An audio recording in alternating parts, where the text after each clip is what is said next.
मौला मुश्किल कुशा फजर की इमामत करवा रहे थे, आपको शहीद कर दिया गया। इमाम हसन मुश्तबा को जहर दे दिया गया।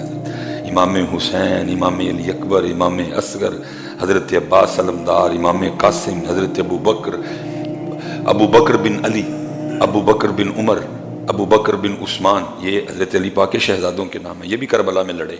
वखरी बात है, नाम कोई नहीं लेते।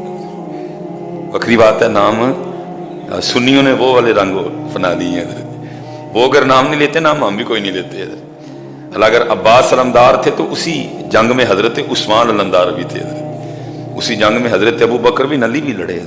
उसी जंग में हज़रत उमर बिन अली भी लड़े। उसी जंग में हज़रत उस्मान बिन अली। हज़रत अली को तो प्यार था ना। लिखा है किताबों में कि जब सैयदा का विसाल हो गया, क्योंकि जितनी देर तक सैयदा हयात रही निकाह की इजाज़त, जैसे सैयदा का इंतकाल हुआ आपने निकाह फरमाया।